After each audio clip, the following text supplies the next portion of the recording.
আমার মুরগিটা আজ ডিম পেড়েছে কিনা গিয়ে দেখে আসি। হ্যাঁ, যাও, গিয়ে দেখে আসো। আজও বাজার করার টাকা নেই হাতে। ডিম দিয়ে ভাত খাওয়া ছাড়া আর কোনো উপায় নেই। বড় তো ভাবনিতে আমার বাবার বাড়ি থেকে কি দিয়েছি বলে। আজ বাবার বাড়ি থেকে মুরগিটা এনেছিলাম বলে তাও একবেলা শান্তিতে খেতে পারো। হয়েছে হয়েছে, আর কথা শুনিও না তো। যাও, গিয়ে ডিমটা নিয়ে এসো। যাচ্ছি। এখন সত্যিটাও বলা যাবে না, সব কথা সে নিজেই বলবে। আমি বলতে গেলেই যত দোষ। কি দেখেছে বাবা আমাকে এর কাছে বিয়ে দিয়েছিল, আমার কপালটাই খারাপ। মতির বউ মুরগির খোপে থেকে ডিম আনতে গেল, কিন্তু সেখানে কোনো ডিম খুঁজে পেল না। কি ব্যাপার, মুরগিটা কি আজ কোনো ডিম পারেনি, নাকি অন্য কোথাও ডিম পেড়ে রেখেছে? মুরগিটাকে অন্য কোথাও গিয়ে খুঁজে দেখি।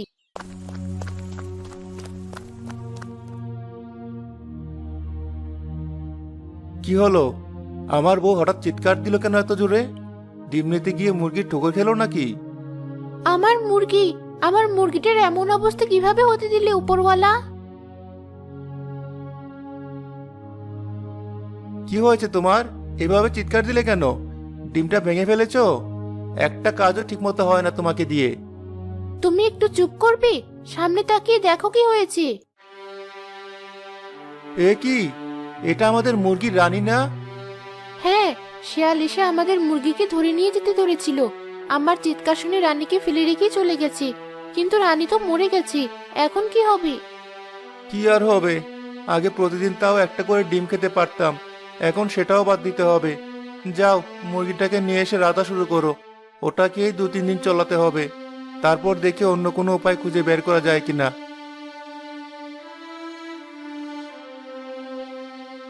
কেমন নির্দয় এক স্বামী জুটেছিল কপালে। মনে দয়া মায়া বলতে কিছু নেই। আমার প্রিয় মুরগিটা মরে গেছে, আর ও একটু দুঃখও না দেখিয়ে উল্টো আমাকে রেঁধে ফেলতে বললো মুরগিটা। অবশ্য ও কেন কষ্ট পাবে, ওর তো উল্টো খুশি হওয়ার কথা। এখন আর ওকে আমার কথা শুনতে হবে না। যাই, মুরগিটাকে নিয়ে গিয়ে রাধা শুরু করি। মতির বউ আর ছেলে মুরগি রান্না হওয়ার পর দুপুরে এসে তরকারি দিয়ে ভাত খেতে বসলো।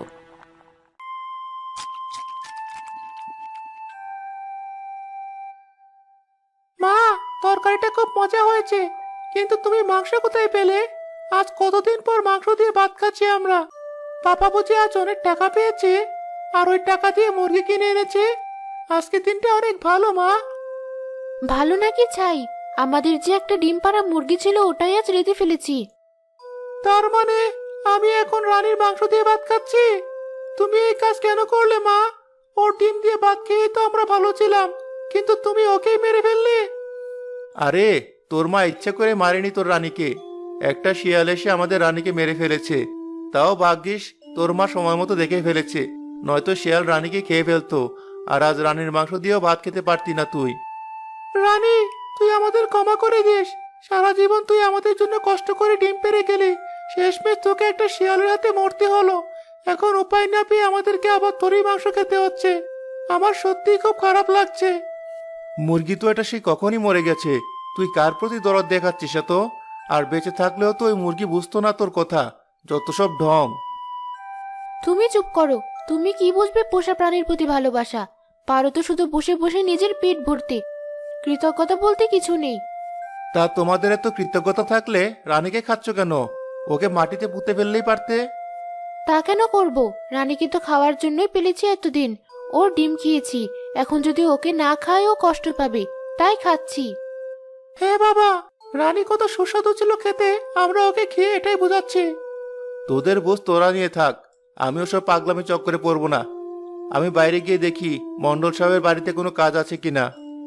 হ্যাঁ, যাও, বিদেয় হও এবার। মা, রানীর কলিজাটা দাও। এই নে, কলিজাটা তোর জন্যই রেখে দিয়েছিলাম। মতি মণ্ডল বাড়ি গেল কাজের উদ্দেশ্যে। মণ্ডল সাহেব তাকে মুরগির খুপি পরিষ্কার আর মুরগির খাবার দেওয়ার কাজ দিলেন।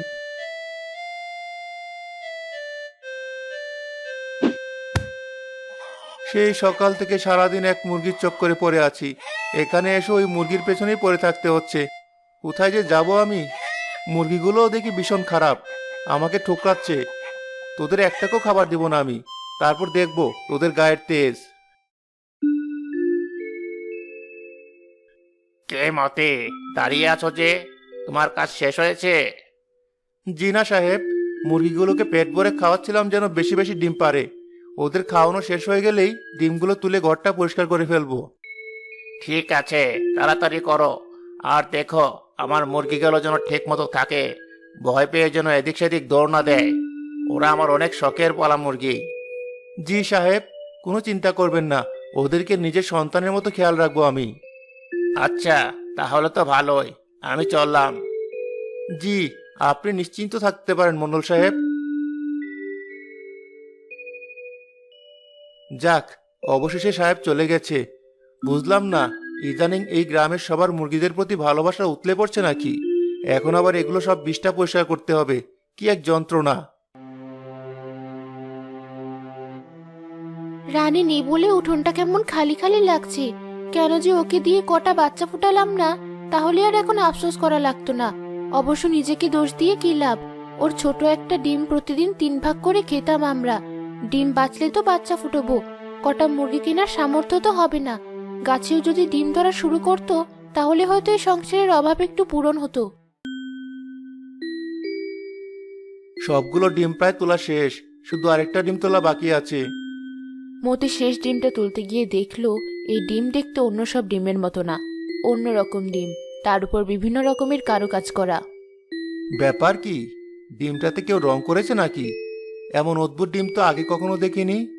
কিন্তু মুরগির ঘরে তো আমি ঢোকার পর কেউ আর ঢোকেনি, কে রং করে যাবে ডিমটাতে?